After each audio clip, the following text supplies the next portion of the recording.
Look, I'm going to tell you something that most parenting advice completely misses. The relationship between your children, the bond they build right now in your home, will likely be the longest relationship of their entire lives. Longer than friendships, longer than marriages in many cases. And yet, most parents accidentally destroy that bond without even realizing it. Today, I want to walk you through exactly how to raise siblings who genuinely love each other, not just tolerate each other, but actually choose each other. Let's start with the biggest mistake parents make. And I promise this one is going to sting a little. Comparison. It seems so harmless, right? You're just trying to motivate your kids. Why can't you be more like your sister? Your brother never acts like this. Look how quickly he finished his homework. Every single time you compare your children to each other, you are quietly planting a seed of resentment. Your child doesn't hear motivation in those words.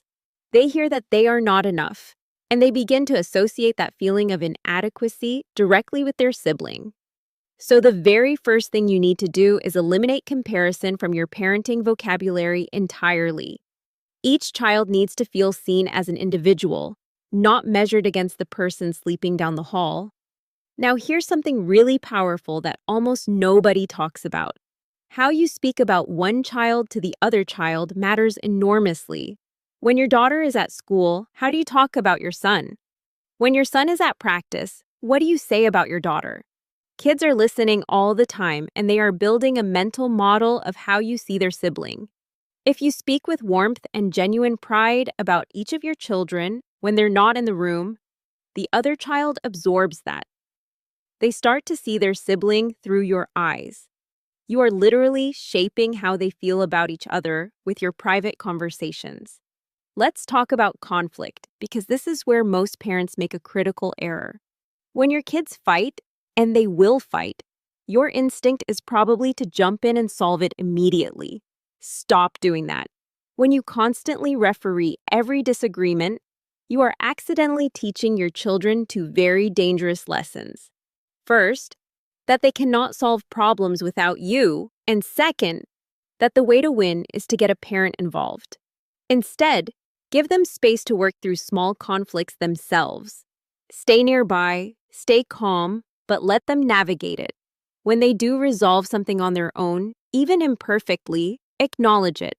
Tell them you noticed. That positive reinforcement builds genuine problem-solving skills and quietly communicates that their relationship with each other has real value.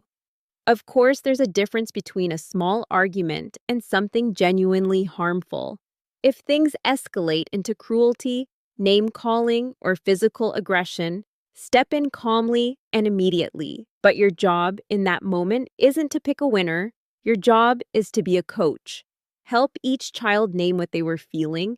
Help them understand what the other person was experiencing. This kind of emotional coaching is one of the most researched and proven strategies for building sibling closeness over time. Here's another layer that people rarely consider.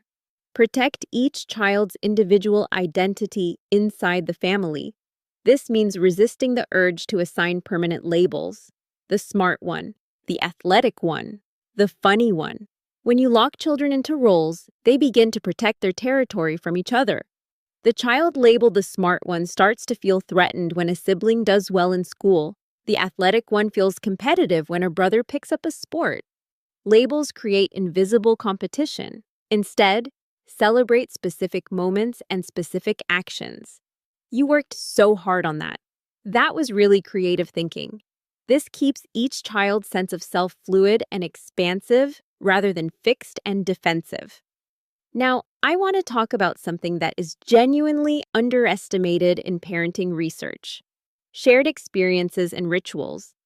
Families that build small, regular traditions create something deeply powerful. A Friday night movie that's always theirs, a specific meal they cook together, an annual trip to a place that means something only to them. These shared memories become the foundation of sibling identity. Years from now, your children won't just be people who grew up in the same house. They will be people who share a private world of memories, inside jokes, and experiences that no one else has. That is the architecture of deep, lifelong love. I've linked a resource in the description that I think you'll find really helpful. And here's what ties all of this together. Make cooperation the default mode in your home.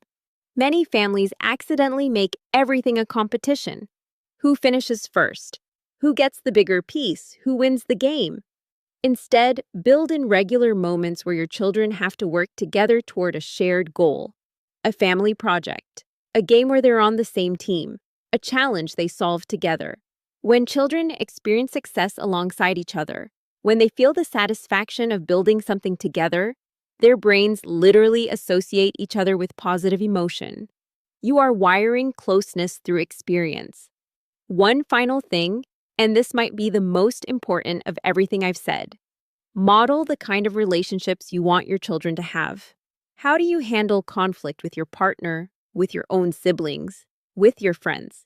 Children are not listening to your instructions nearly as much as they are watching your behavior. When they see you repair a relationship after an argument, when they watch you choose kindness with someone who frustrated you, when they see you genuinely celebrate someone else's success, you are showing them what love actually looks like in practice.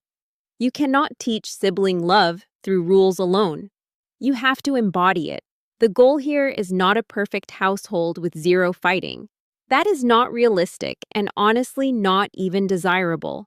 Some conflict teaches resilience and negotiation. The real goal is a home where each child feels safe, valued, and deeply known, where they see each other as allies rather than competitors, where the relationship between your children becomes one of the greatest gifts your family ever gave the world. Start today. Even one small shift in how you talk, how you respond, how you celebrate, can begin to change the entire emotional climate of your home. I've linked a resource in the description that I think you'll find really helpful.